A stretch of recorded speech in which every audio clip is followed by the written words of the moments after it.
ሃሎ የሀገሮቼ ልጆች ኢትዮጵያኖች ወንድሞቼ እህቶቼ እንደምናችሁልኝ ደህና ናችሁ ወይ? የሙና ወዳጆች ማለት ነው። በዚህ ሁለት ቀን ትንሽ ተበሳጭቼ ነው የነበረው። በእውነት ላይቭ መግባት ምንም መግባት ደብሮ የነበረ አንዳንድ የሀገሮቼ ልጆች አብረውኝ የበሉ አብረውኝ የጠጡ እኔ ጋር ለብዙ አመት የኖሩ እዚህ ሀገር በኔ ላይ ተጠምጥመው እኔ በስራዬ ታታሪ ጀግና ጎበዝ ሴት ስለሆንኩኝ አገሬን ኢትዮጵያን አይደለም እዚህ ሀገር ዓለም ላይ እያስተዋወቅኩ ለአገሬ ያለኝ ክብርና ኩራት የተለየ ነው ጋይስ። እናንተም ታውቁታላችሁ።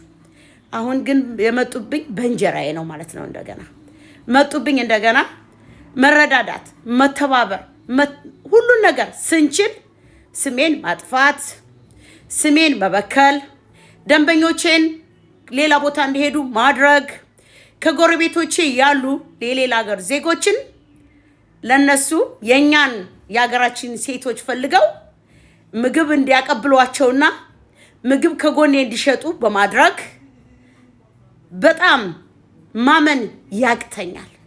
እኛ ተከባብረን መረዳዳት ስንችል ሰውን ወደ ኋላ ማድረግ በእውነት ነው የምላችሁ። አልፎ ክስተት ይፈጠራል። እየተውኩት ነበር። አሁን ግን በዚህ ሁለት ቀን በጣም ተናድጃለሁኝ። እኔ ደግሞ ክፉ ሰው አይደለሁም።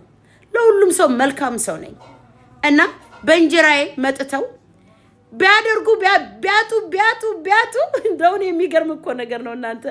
ቢያጡ ከጎረቤቶቼ የሌላ ሀገር ዜጎች እነሱ ጋር ሻይ እየሄዱ ቡና እየሄዱ እየጠጡ ኢትዮጵያ ምግብ እንዲሸጡ ሴቶች ፈልገው ምግብ እየሰሩ ወጥ እየሰሩ እንዲያቀብሏቸው እኔ ደግሞ ዝም አልልም። በህግም በምንም ኮምፕሌን አድርጌያለሁ። መስራት አይችሉም። በመሰረቱ እነዚህ የሌላ ሀገር ዜጎች የኔ ምግብ መስራት አይችሉም።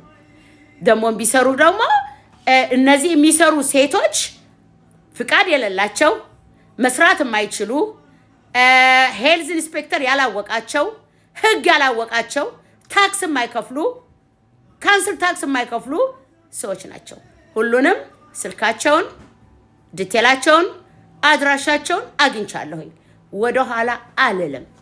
ጠበቃዬ ራሴ ጠበቃ አለኝ። በጠበቃዬ እከራከራለሁኝ። ግን እነዚህ ሴቶቹ የሚሰሩት አይደሉም ጥፋተኞቹ አብረውኝ የበሉ የጠጡ ምቀኝነት ለምን ሰው ሞላት? ለምን ይሄ ሁሉ